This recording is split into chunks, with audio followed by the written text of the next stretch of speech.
여러분 반갑습니다. 정의유합니다. 오늘은 인생보감의 두 번째 편 아름다운 우리 여섯 번째 마지막 덕목입니다. 존중에 대해서 말씀을 드리겠습니다. 존중은 상대를 높여서 스스로를 높이는 그런 덕목입니다. 예를 갖추어서 인사한다는 것은 상대방을 존중한다는 표시입니다. 인도의 힌두 교도들은 이렇게 합장을 하면서 나마스테라고 말을 합니다. 이 두 손을 모으고 고개를 숙여서 나마스테라고 인사하는 것은 상대방의 내면에 깃들어 있는 신을 존중한다는 의미라고 합니다. 태국이나 티베트에서도 상대방에게 두 손을 이렇게 올리면서 인사를 합니다. 일본인들도 처음 만나면 하지메 마시테라고 인사를 하고 고개를 숙여서 존중의 예를 표하지요. 만남은 주고받는 인사는 실생활에서 경험할 수 있는 상시적인 예절의 하나입니다.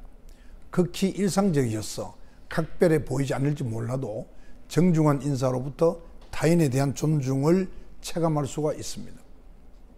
존중한다는 것은 상대가 스스로 쌓아온 식견이나 가치를 인정한다는 약속과 같습니다. 그러한 약속이 잘 이루어지는 사이에서는 인간관계도 원활합니다. 존중은 전통적으로 손 아래 사람이 윗사람에게 행하는 것으로 인식됐습니다. 다음과 같은 순자의 말이 바로 그 점을 뒷받침합니다. 임금은 백성을 이끄는 사람이고 윗사람은 아랫사람의 모범이다. 그들이 이끄는 소리를 듣고 따르며 모범을 보고 움직이는 것이니 소리가 들리지 않으면 백성이 따르지 않고 모범을 보이지 않으면 아랫사람이 움직이지 않는다. 따르지 않고 움직이지 않으면 위와 아래가 서로를 떠받칠 수가 없다. 그렇다면 윗사람이 비어있는 것과 마찬가지이니 이보다 좋지 않은 조짐은 없다. 따라서 윗사람은 아랫사람의 바탕이다. 이렇게 순자가 말을 했습니다. 그러나 존중은 사실 윗사람보다는 아랫사람을 향해서 이루어질 때 더 큰 빛을 발휘하게 됩니다. 노예 제도가 남아있던 19세기 유럽에서는 주인이 노예를 대하는 예법에 관한 책이 있었습니다.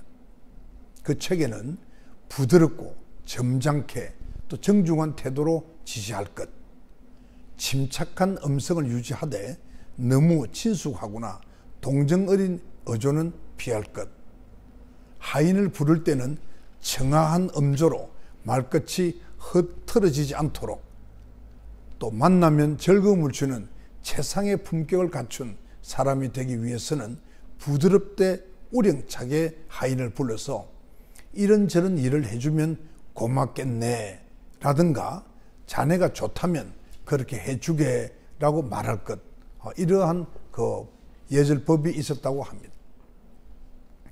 주인과 노예 사이만이 아니라 왕과 기사 간에도 존중의 역사가 있지요. 아스 왕과 원탁의 기사 이야기가 고전적 사례의 하나입니다. 아스가 브리턴의 왕으로 등극해서 섹슨족을 몰아낼 시기에 어느 날 그 아스는 그를 따르는 기사와 제휴들을 위한 만찬을 베풀게 되었는데 자리 순서로 싸움이 벌어졌습니다. 급기야 금까지 뽑아서 싸움이 아주 격해졌고 사상자까지 생겼다고 하는군요. 이때의 아스 왕이 순서를 따질 필요가 없는 원탁 테이블을 사용해서 분쟁을 깔아앉혔다고 합니다. 존중이 통용되는 사회는 서로 다른 식견이나 행위들이 공존하는 균형 사회입니다. 그런 상태가 유지되려면 남을 이해하는 사회적 분위기가 마련되어야 합니다. 그러면 불필요한 분쟁이나 갈등이 적어져서 다양성과 통합성을 겸비한 조화로운 삶이 열리게 되는 것입니다. 따라서 존중은 사회 발전을 위한 기본적 덕목이라고 할 수 있습니다. 상호간 존중은 조직이나 사회가 유지되는데 긴요한 요건이기도 합니다. 그러한 사회는 우리 역사 속에서 얼마든지 찾아볼 수가 있습니다.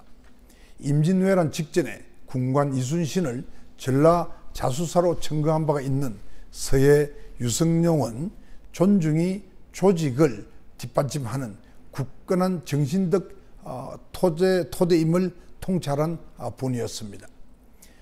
유성룡 선생은 명석함과 강직함 외에 병사를 존중하는 태도를 통해서 이순신의 면모를 간파했습니다. 이순신이 한산도에 머무르고 있을 때 운주당이라는 집을 지었습니다. 그는 그곳에서 장수들과 함께 밤낮을 가리지 않고 작전을 논하며 지냈는데, 계급이 낮은 쫄병이어도 군사에 관한 내용이라면 언제든지 와서 자유롭게 말할 수 있게 했다고 합니다. 그러자 모든 병사들이 군사에 정통하게 되었고, 또 전투 시작하기 전에 장수들과 계책을 함께 논의하며 결정한 까닭에 싸움에서 패하는 일이 없었다 하고 징비록에 쓰여져 있습니다. 현대 사회에서 가장 존중되어야 할 것은 사회적 기여도가 큰 전문적인 능력이 아닐까요? 예컨대 학교나 직장에서 교장과 상사는 윗사람이 아니라 관리 전문가이고, 교사와 직원은 아래 사람이 아니라 현장 전문가라는 상호 존중 의식이 뿌리 내린다면 우리 사회가 크게 발전할 것입니다. 상대방의 지식과 경험을 존중할 때에 전문인에 대한 지위와 위상이 달라져서 많은 사람들이 지식과 경험을 쌓고자 노력할 것입니다.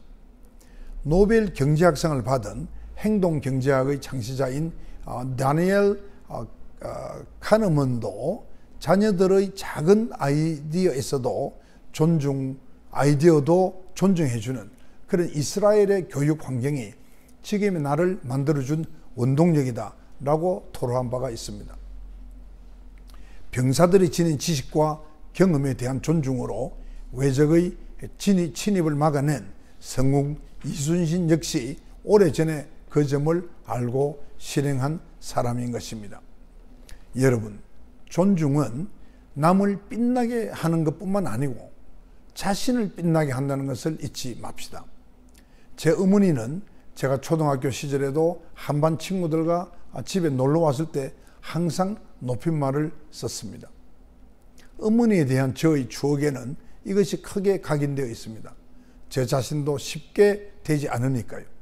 저도 이 존중의 덕목을 읽으면서 손주들에게 높은 말을 써야겠다고 다짐해 봅니다. 여러분, 대단히 감사합니다.